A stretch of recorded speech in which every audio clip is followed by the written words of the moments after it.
Bismillahirrahmanirrahim. Assalamu alaikum. How are you students? I hope you'd be fine. New syllabus Oxford Primary Mathematics Workbook 5A में chapter number 2 4 operations में worksheet number 4 word problems का question number 9 हमने solve किया था, but ये कुछ बच्चों को समझ में नहीं आया क्योंकि इसके अंदर हमने अलजेब्रा जो है वो लगा दिया था। ये एक डिफरेंट सॉर्ट का क्वेश्चन था जिसके अंदर हमें मॉडलिंग समझ में नहीं आ रही थी, तो हमने इसको अलजेब्रा के तरीके से किया था। बट अगर ऐसे क्वेश्चंस हो जिसके अंदर मॉडल बनाना थोड़ा सा मुश्किल हो, तो वहाँ पर हम क्या करते हैं, हम वहाँ पर रिलेशंस को ढूंढते हैं। किस तरह से, इस चीज़ को आज हम डिस्कस करने वाले हैं इसमें, तो वीडियो एंड तक देखिएगा। पेज नंबर 37 पर आ जाइए और मेरे साथ साथ जुड़े रहिए।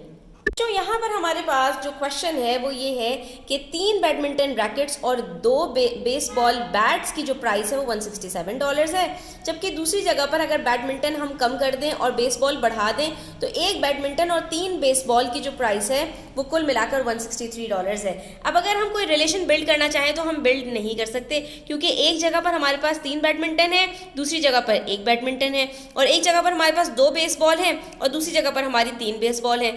अगर कुछ इस तरह होता बच्चों के दोनों जगह पर हमें या तो 3 बैडमिंटन बताते और या दोनों जगह पर हमें 2 बेसबॉल या 3 बेसबॉल बताते, यानी या तो बेसबॉल बैट्स की जो है प्राइस सेम होती, क्वांटिटी सेम होती, और या बैडमिंटन की क्वांटिटी सेम होती, तो जिस चीज़ में चेंज आ रहा था, जो इन दोनों का डिफरेंस होता, वो हमारे पास निकल कर सामने आ जाता। लेकिन जब इस तरह का क्वेश्चन हो स्टूडेंट्स, तो हमें वहाँ पर क्या करना पड़ता है कि हम वहाँ पर कोई एक क्वांटिटी को ऐसे नंबर से मल्टीप्लाई करते हैं कि वो दूसरे के बराबर हो जाए। तो यहाँ पर मैं देख सकती हूँ कि एक जगह पर मेरे पास 1 बैडमिंटन है, अगर हम इसको सिंपली 3 से मल्टीप्लाई कर दें तो ये हमारे पास 3 बैडमिंटन के बराबर हो जाएगी। लेकिन सिर्फ इसको मल्टीप्लाई नहीं करेंगे, पूरी स्टेटमेंट को 3 से मल्टीप्लाई करना पड़ेगा। तो बेसबॉल को भी हम 3 से मल्टीप्लाई करेंगे और डॉलर्स को भी हम 3 से मल्टीप्लाई करेंगे। तो यहाँ पर हमारे पास नई स्टेटमेंट स्टूडेंट्स क्या बन जाएगी कि 3 badminton and 9 baseball is equals to $489। अब जरा आप देखिए स्टेटमेंट नंबर ए और स्टेटमेंट नंबर सी को, ठीक है। स्टेटमेंट नंबर बी को अभी ज़रूरत नहीं है। हम क्या करेंगे, हम कंपेयर करेंगे स्टेटमेंट नंबर ए और स्टेटमेंट नंबर सी को।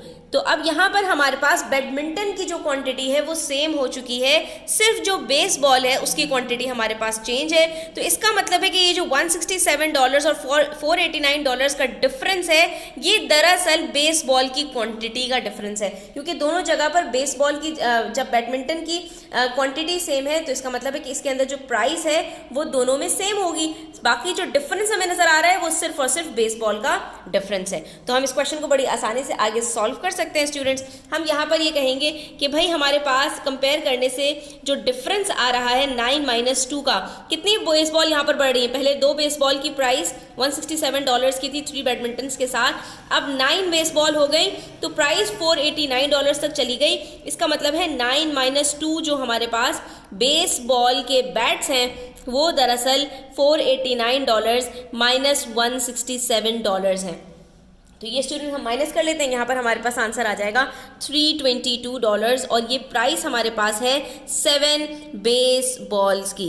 और जब ये 7 बेसबॉल्स की हमारे पास प्राइस है स्टूडेंट्स, तो एक बेसबॉल कितने का होगा, एक बेसबॉल हमारे पास हो जाएगा 322/7। जब हम इसको माइनस करेंगे तो यहाँ पर हमारे पास बेसबॉल बैट जो है वो हमारे पास आ रहा है $46 का। जब हमें ये पता चल गया कि एक बेसबॉल बैट हमारे पास $46 का है, तो इसका मतलब ये हुआ बच्चों कि हम अब आसानी से जो रैकेट है, बैडमिंटन रैकेट, उसकी प्राइस को कैलकुलेट कर सकते हैं। कैसे कैलकुलेट कर सकते हैं, अब चाहे आप स्टेटमेंट नंबर ए में रखें, चाहे स्टेटमेंट नंबर बी में रखें, चाहे स्टेटमेंट नंबर सी में रखें, तीनों तरह से आपको पता चल जाएगा।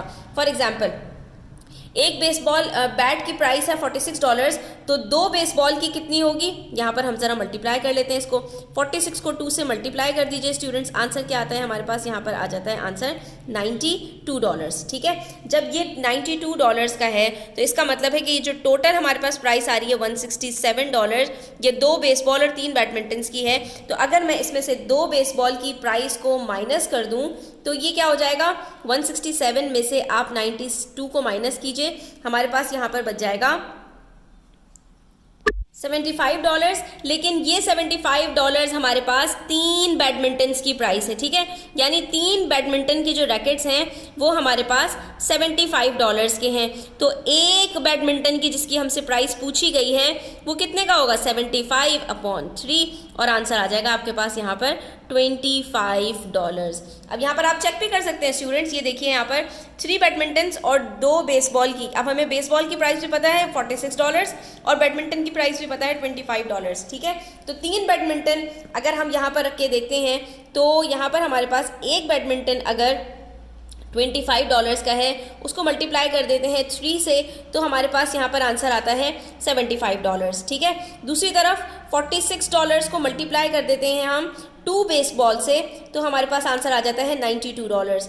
अब हमने क्या करना है, 92 प्लस 75 करना है और अपने आंसर को चेक करना है। तो क्या 167 आ रहा है, जी हाँ 167 आ रहा है। इसी तरह से जो दूसरी स्टेटमेंट दी थी उसको भी हम चेक कर लेते हैं। एक बैडमिंटन की प्राइस है $25, 3 बेसबॉल की प्राइस क्या है वो भी हम चेक कर लेते हैं। 46 इंटू 3 हमने कर दिया 138। अब 138 में हम प्लस कर देते हैं यहाँ पर $25 और चेक करते हैं क्या 163 आ रहा है। एग्जैक्टली हमारे पास 163 आ रहा है। तो इसका मतलब है कि हमने बिल्कुल सही अपने आंसर को निकाला है, हमारा सोल्यूशन बिल्कुल ठीक है। तो बस आपने यहाँ पर ये याद रखना है, जब भी दोनों स्टेटमेंट्स आपको दी गई हो बिल्कुल डिफरेंट, तो वहाँ पर आपने कोई रिलेशन बिल्ड करना है और उसके बाद कंपेयर करके अपने आंसर को निकाल लेना है। यहाँ पर हमारा क्वेश्चन नंबर 9 कंप्लीट होता है। आई होप स्टूडेंट्स आपको क्लियर हुआ होगा। स्टिल कोई क्वेश्चंस हो, क्वेरीज हो, कमेंट सेक्शन में आप पूछ सकते हैं। Thanks for watching the video till the end. Take care. अल्लाह हाफिज।